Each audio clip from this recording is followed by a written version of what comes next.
Haide, fetele!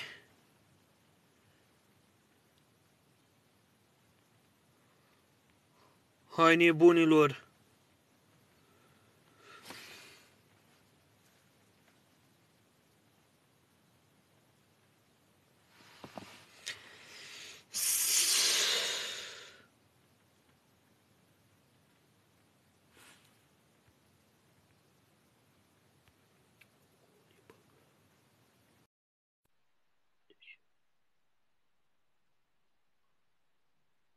Uite, te plimbi numai noaptea? Nu mă plimb noaptea, frate. Bună! Ce faci? Bine, tu? Eu tot bine.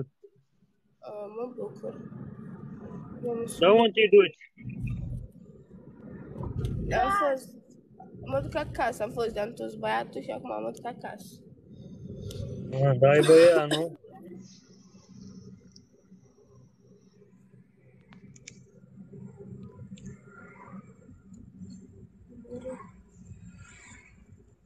Și ce dacă ești la muncă?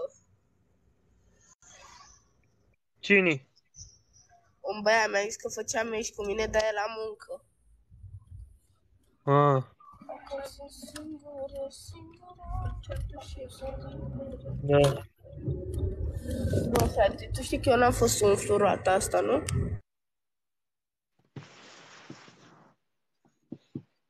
Nasocă dacă n-ai umflat roata. Mă auzi? Cum să nu te aud? Da, adică... Vrei tu să mi-l umfli? Păi n-am umflat-o și s-ar putea să Să fii pe ajung bană. cu ea. Dar cred că e pe pană de s-a desumflat așa. Da.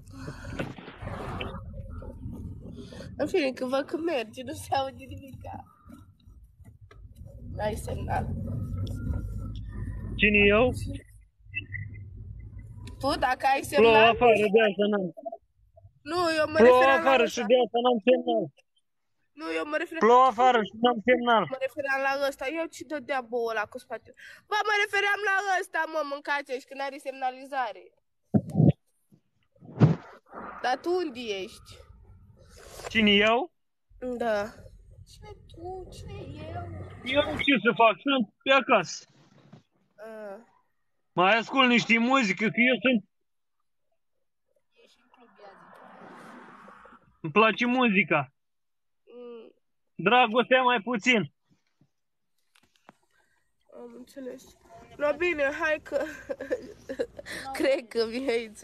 Hai că eu închid live-ul și dacă e, ne auzim pe aici, ok? Bine, ok, o zi bună. La fel. Mâncați așa, pizda voastră de putori ordinarii. Pericol, băi, cu ieri, bă, băiat. Dar chiar că nu-i semnal deloc.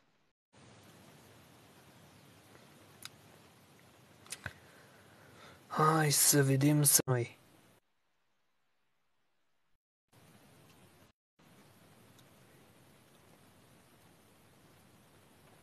O, Nicușor, a că intra de acum cu gagicile.